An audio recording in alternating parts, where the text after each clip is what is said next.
Hello, today on Typical Books we'll be talking about All the Fabulous Beasts by Priya Sharma.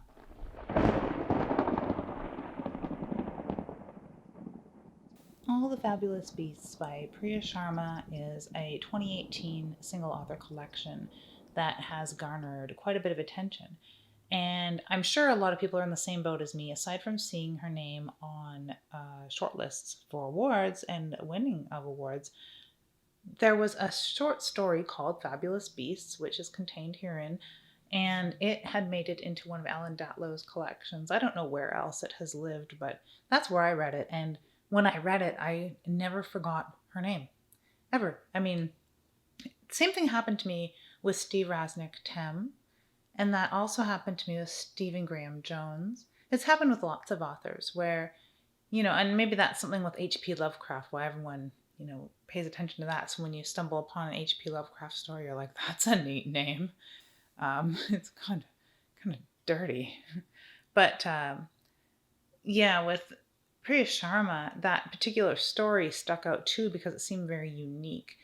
Were creatures. And you could boil down a lot of what she writes about to were women of different styles and different animals, and a lot of animals. It's very animal heavy, and I really enjoy that. Some of the standout stories to me, not necessarily what this cover is about, but this cover sort of encompasses a lot of what is going on as far as transformation and animal being incorporated and nature being incorporated and human relationships being incorporated in our stories. It reminds me a lot of the Crow Palace story, even though the plot is not indicated here with this image, but it's that sort of beauty and macabre intertwined with the transformation between animal and human and the tenuous links that lie in our genetics, perhaps, and what strange life forms and life cycles that we go through and they go through, especially birds. Birds seem to weigh heavily. And I'm going to put this down because it's heavy. The Crow Palace, like I'd said, is one of my favorites, and you may know as a recurring theme in some of my stories, and I know as a recurring theme in some of my imagination, the hatchlings and baby chickens and little brooding hens and things like that were something that I grew up around. So I don't know. She was a doctor in real life, Mrs. Sharma or Miss Sharma, I'm not sure. But maybe she grew up on a farm. That would make a lot of sense as far as what she's interested in her writing and exploring in these transformative stories between beast and human, specifically human females. It's a very female centric storytelling going on in this, and it's enjoyable. The Absent Shade is somewhat different. There isn't a really overtly animalistic quality aside from some sort of hinted at transformational sort of shape shifting going on, but it's just hinted at. And this is a very opposite of the style of Priya Sharma that I was introduced to, type of story. And it takes place overseas in Asia instead of Europe, where a lot of her stories take place. Some it seem to be in the US, but it's very Europe centric. But this particular story is told from the point of view of a man as well, which seems to be a rarity among the stories that I've read so far. So you get a really good balance of the two sorts of stories, a highly fantastical story in the Crow Palace that is rooted in real life. And you get something different in The Absent Shade, where it is these hints of fantastical life that are pulling us out of our very grounded realism here. So two really different stories. One is extremely creepy in its telling, and the other one is so much more straightforward. And I do enjoy quite a bit of Asian writers, and this one reminded me of Atsuichi, which is one of my favorite crime writers. And it's not necessarily a crime story, but it reads like a noir. It's really cool. Her style is really cool because it's quite normal and it's quite straightforward. She uses simple language for the most part, and she uses not a lot of heavy dialect in it, so it's very straight reading, no matter what your particular dialect is as a reader. So I really enjoyed that. Another story, which the title eludes me right now, is about a gorgon, which ties right in with some of the mythological reading that I've always enjoyed as a kid, and that's why I stole back this old library book from my mom's old bookshelf to reread and brush up. And they had some fantastic things to say about the gorgon because it's kind of an in-depth. It's not necessarily a children's book, which is where most of us learn our Greek mythology. So it's really cool to see a wholly modernized version of a gorgon in Priya Sharma's work. Small Town Stories lies somewhere in between the two, where it's talking about betrayal and human relationships, and takes place in a small town, which is part of the Crow Palace. You get a glimpse into the way people behave when they come back to a small town that they kind of loathe, surrounded by people that maybe loathe them. And Small Town Stories has a really interesting picture, and it's not outside of something like We've Always Lived in the Castle, the way that the town and the girls cohabitate. There's something like that going on in here, although it isn't so highly written, where there's an immense style in Shirley Jackson's work. There is an immense style going on here, but it's a lot more palatable, and it's a lot more, I don't know, it's a lot more casual, maybe is the word I'm looking for, while maintaining a very calm and straight, quiet storytelling, which is another thing I really enjoy about this work. There's a lot of stories that aren't really for me. I'm not a fantasy person. I'm more of a Shirley Jackson person. And that's neat how Priya Sharma as a writer sort of balances those two things. Being a Shirley Jackson Award winner, as you know, with this collection. She won for Best Single Author Collection just recently. And that makes a lot of sense to me. At the same time, she's placed and shortlisted now with this particular collection for Best Collection for the British Fantasy Awards.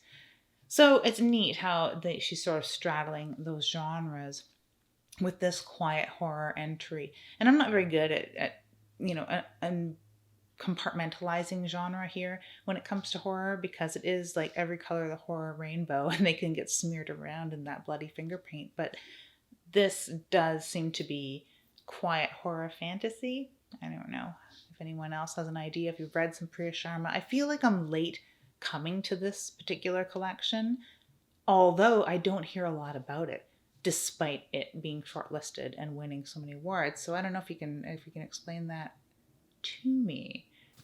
In other reading, I picked up a couple used books from Better World Books because I had a hell of a time finding these, and even my husband was looking quite hard. I meant to wear my Night Shift t-shirt that he'd bought me in lieu of the book, but it's hot here. T-shirt is even a little warm, so I'm wearing something a little more breezy. But these collections were on the shelves in almost this exact same state. These are discarded library books. So they are being repurposed to sort of take the place of, these are my surrogate books that I would have grown up with, and I've got Bachman books on the way. So I grew up reading these in summers, and on the podcast that I'm on, Dead Air, on splatterpictures.net, we're doing a Stephen King-a-palooza every summer. It just reminds me of Stephen King. There's Stephen King movies, there's Stephen King books to read. That's how I spent my summers as a kid. Same with my co-host Wes. So we're going to cover some Stephen King stories, and coming up next is The Mist. So there is a nice copy, a hardbound copy of The Mist as a novella on the shelf, but I can get into some of my favorites with these. Another thing I've been reading isn't fiction. I might talk about it on the show, but it's going to be a slow read because it's a high clay content paper with smaller print. You know what that means? It's true crime nonfiction time here with Lee Mellor's seminal entry on Cold North Killers, Canadian serial murder. Now is now Dr. Lee Mellor, and there's been a little bit more murder going on here in Canada since this was written, so I really hope that there's like a part 2 coming out someday. He's offered up for listeners of this show, I suppose, his thesis or his dissertation rather, that has won him his PhD, and I'm starting to read that, and he had mentioned that he might turn that into a book too, translate it for the layman, and oh, I would love to see that. It's a fantastic book. Not for the faint of heart, I will say, but neither is this really. And between this and something else that has come about in my never-ending genealogical research, there's a story in this of a man named Gordon Stewart Northcott. Now, this clipping isn't him. That's something different I'll talk about in a second. But foxes in the hen house. And there is a lot of chicken coopery going on in here. So it's chicken coops and death and murder and sodomy. Very untoward gentleman as far as someone from Canada committing crazy murders way back in the way back when. And this has been on my mind since I stumbled upon it when I was a kid. And it's not these awesome headlines here about earthquakes killing people in Seattle or adults, children eaten by sled dogs, Manitoba. This is from the Toronto Daily Star, Thursday, April 14th, 1949. Charge murder of farmer to job seeker he helped. Grammar good today is John William Christian, 27, of Hamilton, was scheduled to appear in court here today, charged with the chicken coop murder of Jacob Coble, 68. The chicken coop murder. It's not related to this gentleman in Cold North Killers at all. Totally different chicken coop, totally different murder. Coble was found yesterday slumped over a barrel in a chicken coop near his log cabin farm 3 miles south of here with his head bashed in. Christian was picked up at a nearby service station. So he had picked up this job seeker, met him, and he was down on his luck, fed him some lunch and put him to work, and then boom, bada bing, he ends up with his head bashed in his own chicken coop, and his boarder finds his body and alerts the police. We don't know exactly why this is included in our family scrapbooks and history and stuff. We could have been in relation, I don't know. Like in Hamilton, we had a lot of family in Welland and Niagara Falls area, not so much Hamilton, so who knows? Maybe we know the killer. Who knows? I don't know. But it was in our family thing, and it's always been a very interesting, scary thing. Chicken coops are scary to begin with.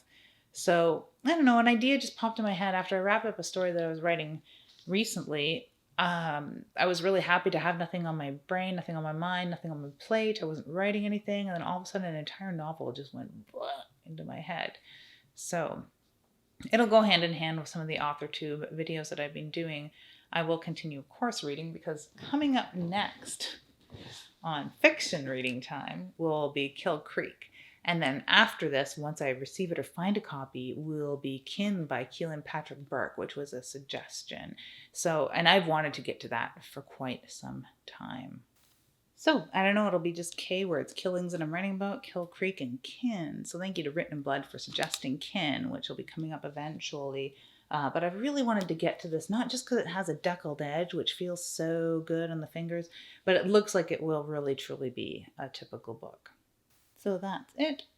Go and find a copy of All the Fabulous Beasts. If you haven't, you realize I've read it on ebook, so it's affordable. I believe that there was a special on from her publisher, Undertow Publishing, when I picked this up, so keep your eye out. Highly, highly recommended. If there's anything you think I should be reading or would like to recommend, just let me know in the comments. And of course, feel free to share so that others subscribe. I'm getting close to 200 subscribers, which doesn't seem like a lot, but I don't normally make that sort of push, for followers. I'm just genuinely pleased for anyone that does find interest in what I have to say or that feeds me books to read. So thank you very much and have an ooky, spooky day.